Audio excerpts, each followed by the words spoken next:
এবার জুয়ার ফাঁদে খোদ সুভাষ বোস। এই সুভাষ বোস সুভাষচন্দ্র বোস নয়, এই সুভাষ বোস আমতার সুভাষ বোস জুয়ার ফাঁদে পড়লেন এবং শেষ পর্যন্ত কি ঘটলো শুনুন। ঘটনাটা শুনলে চমকে যাবেন।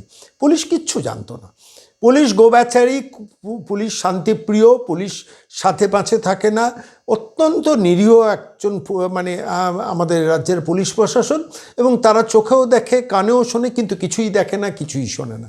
এমনই একটা পুলিশি ব্যবস্থাই পশ্চিমবঙ্গে রয়েছে। আমি যে কাহিনিটা বলছি, বড়নগর থানার অধীনে ডানলপ ব্রিজের ওপর বেলঘরিয়া এক্সপ্রেসওয়ে দক্ষিণেশ্বরগামী যে বাস স্ট্যান্ড, সেই বাস স্ট্যান্ডে একদল যুবক প্রতারক টেবিল পেতে প্রকাশ্যে জুয়া খেলছে।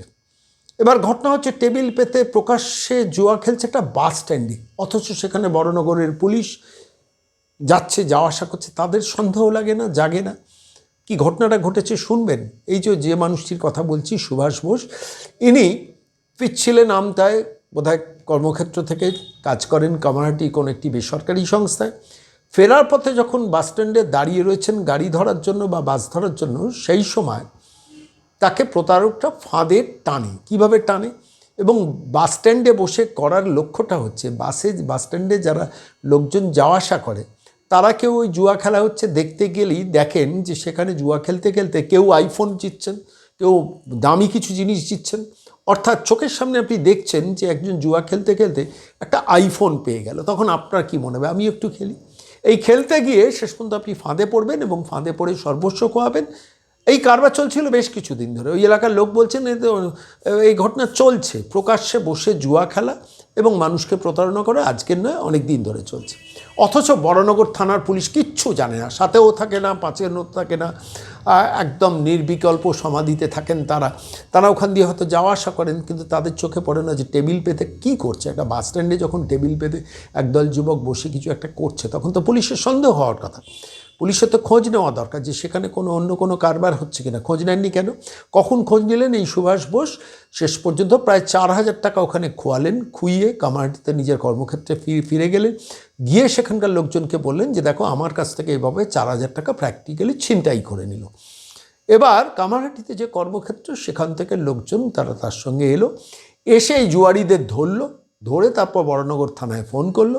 তারপর বড়নগর থানার পুলিশ এলো, তারপর জুয়ারিদের গ্রেফতার হলো এবং গ্রেফতার হয়ে নিশ্চিতভাবে তাদের থানায় নিয়ে যাওয়া হয়েছে। হয়তো কোর্টেও প্রডিউস করা হবে, কি ছেড়ে দেওয়া হবে জানি না, সেটা তো পুলিশের কাজ। কিন্তু প্রশ্নটা হলো যে এই এই এই এই জুয়ার নাম হচ্ছে চরকি জুয়া। আর এই চরকি জুয়ার ফাঁদে পড়লেন এই যে মানুষটির নাম সুভাষ বোস ঘটনাচক্রে, এবং তিনি থাকেন আমতায়। ঘটনাটা কি জানতেন? ঘটনাটা জানানোর কেন মানুষকে বেশি করে দরকার বলুন তো? এ রাজ্যে, সারা রাজ্যে চলছে জুয়ার বোর্ড। এই জুয়ার বোর্ডের ব্যাপারে কখনো পুলিশ হানা দেয়, কখনো পুলিশ দেখেও দেখে না, চোখেও দেখে না, কানেও শোনে না, নির্বিকল্প সমাধিতে থাকেন। কি পেছনে আর্থিক স্বার্থ আছে কিনা কেউ জানে না, জানি আমরা সবাই, বলা যাবে না। বলবেন হাতে প্রমাণ কই? আপনি তো প্রমাণ ছাড়া পুলিশকে বলতে পারবেন না যে পুলিশ ঘুষ খাচ্ছে। আচ্ছা বলুন তো, আমি খুব পরিষ্কার বলি, বেলঘরিয়া এক্সপ্রেসওয়ে অত্যন্ত গুরুত্বপূর্ণ একটা রাস্তা, আবার তাও ডানলপ ব্রিজের মাথায় যে বাস স্ট্যান্ড, সেই বাস স্ট্যান্ডে এই ঘটনা অন্তত মিডিয়া রিপোর্ট করছে। ডানলপ ব্রিজের মাথায় বাস স্ট্যান্ড, সেই বাস স্ট্যান্ডে বসে যুবকরা প্রতারণা করছেন। সেখান দিয়ে পুলিশের গাড়ি তো সকাল দুপুর বিকেল 10 বেলা যাওয়া আসা করে। তো তাদের একবার গাড়ি থামিয়ে মনে হয় না প্রশ্ন করি যে ভাই তোরা কী করছিস? এবং ওখানকার লোকজন বলছেন, ওখানকার এক যুবকের নাম বলছি আমি, সে মানুষটি বলছেন যে মানুষটি মিস্টার শর্মা বলে কেউ একজন বলছেন যে আমাদের এখানে এই কারবার চলে, বহু মানুষকে ঠকানো হয়। আচ্ছা, সাধারণ মানুষ জানে, পুলিশ কেন জানতে পারে না? আবার জুয়া তো নিষিদ্ধ খেলা, তো সেই জুয়ার নিষিদ্ধ খেলার সাহস, স্পর্ধাটা এই যুবকরা পায় কোথা থেকে? এই সুভাষ বোস মানুষটিকে প্রশংসা করতে হবে যে তিনি অন্তত গিয়ে তার কর্মক্ষেত্রে বলেছেন, বলে ফিরে এসছেন, এসে পাকড়াও করেছেন, করে তারপর পুলিশকে খবর দিচ্ছেন। তারপর পুলিশ দয়া করে, অনুগ্রহবশত তারা ওই শেষ পর্যন্ত স্পটে পৌঁছেছেন। আবার এই বড়নগর পুলিশ হচ্ছেন ব্যারাকপুর পুলিশ কমিশনারেটের অধীন, কুখ্যাত ব্যারাকপুর পুলিশ কমিশনারেট। আপনারা জানেন, বহুবার তাদের নিয়ে প্রচুর স্টোরি, প্রচুর কাহিনী আপনাদের কাছে করতে হয়। তাহলে হচ্ছেটা কি বাংলায় বলুন তো? একটা থানার পুলিশে, আসলে পুলিশকেও তো দোষ দেওয়া যায় না, কারণ একটা থানা যেখানে হয়তো 90 জন বা 120 জন স্টাফ থাকার কথা, সেখানে চলছে 25 জন 30 জন নিয়ে।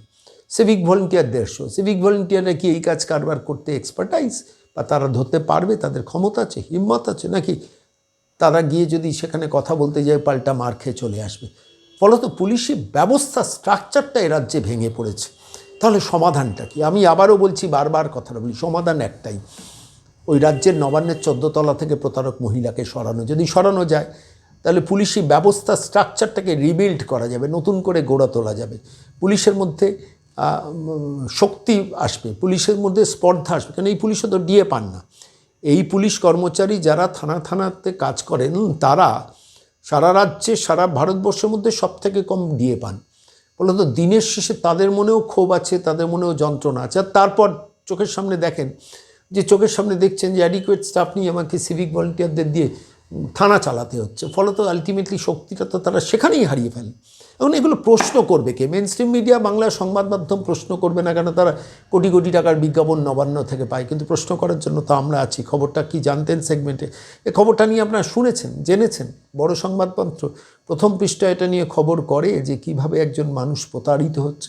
এই খবরটা করলে তো থানাগুলোকে তো সতর্ক করা যায়। ব্যারাকপুর পুলিশ কমিশনার মুরলীধরন আছেন, তিনি বলতে পারেন না যে প্রত্যেকটা জায়গায় রাউন্ড দিয়ে যেখানে সাতটার ঠেক, জুয়ার ঠেক কিংবা মদের আসর বসছে এগুলোকে ওঠাতে হবে, নাকি সেখানেও পিছু টান?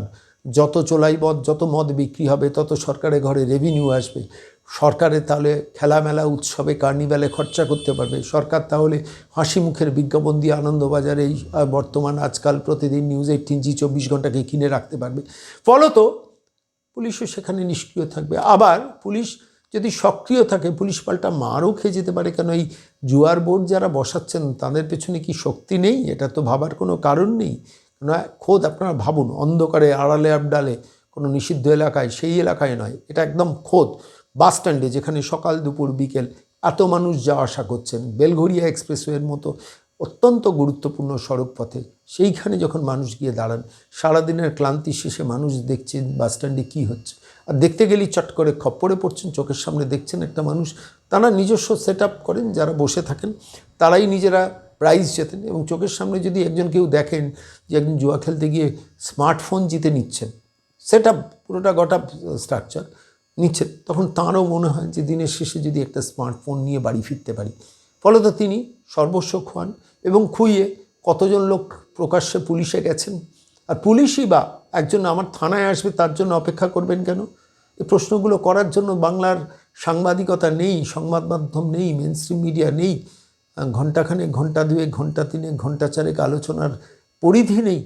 বিশ্বাস করতে ইচ্ছে করে, আছে, করব না, তার কারণ মমতা চটে যাবেন। তাহলে মানুষের বিকল্প কী? সাধারণ মানুষ যারা সর্বস্ব খাচ্ছেন তাদের বিকল্প একটাই, 2026-এ এই মহিলা এবং তার এই দলবলকে বাংলা থেকে হটানো। ভাববেন যা বললাম।